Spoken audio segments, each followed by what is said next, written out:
My G's, my dogs, my homies. Looks like we're on the 6th video and one of the most significant steps in this video series, and that's the flashcards. The ingredients for this revision recipe are as follows. Number 1, you're gonna need your Cornell notes. Number 2, your coloring pencils. Number 3, your pencil case. Number 4, your flashcards. Number 5, some rubber bands. Number 6, envelopes. And number 7 is today's presents, my abbreviation sheet. Ideally, you want each flashcard to focus on one particular objective or question. That's why the question section on our Cornell notes was vital. Everything is connected and formatted, which aids your synapses in creating stronger connections. If you remember the 4th video, I created a Cornell sheet based on the animal and plant cells lesson. Within that sheet, I had 4 questions that I answered, all in the information on the sheet. Therefore, in this video, I'll create 4 flashcards from that one sheet. If you need to check out how I created a Cornell revision note, just click on the card here and yeah, let's jump straight into this thing. Looking at my Cornell notes, we have 4 questions. Draw and label an animal and plant cell. What are the different structures in animal and plant cells and what do they do? What is the word equation for photosynthesis? And what is the symbol equation for photosynthesis?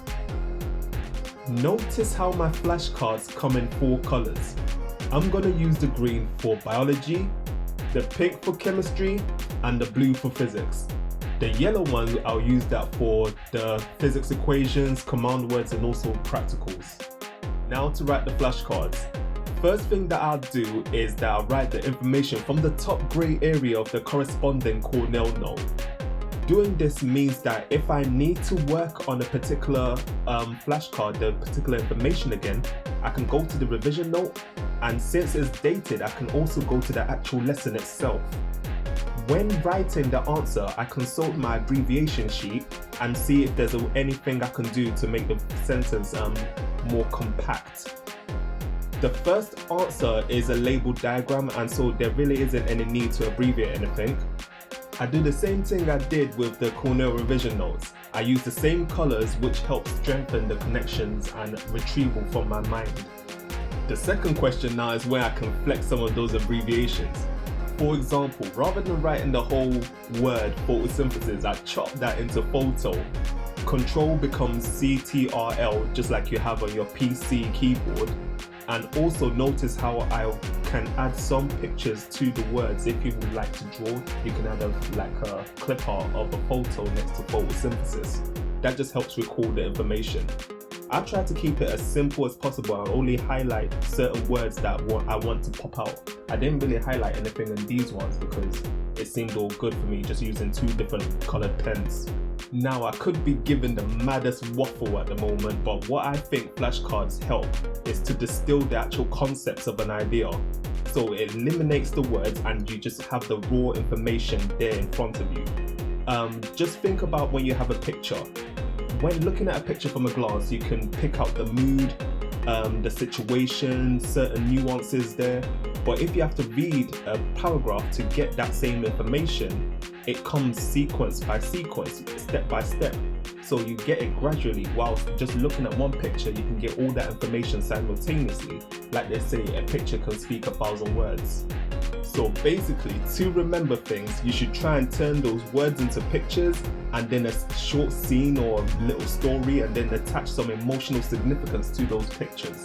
And then yeah, you should be able to recall it easier. When I'm done with the cards, I bind them with a rubber band, and then I bind the flashcards that are part of the same topic in the same rubber band. Now that you have your completed flashcards, this is how I think you should use them. Get 3 envelopes. On one of them, write green 2 weeks, another yellow 3 days, and the third red ASAP. When you are studying the flashcards and find it easy, you place these easy flashcards in the green envelope.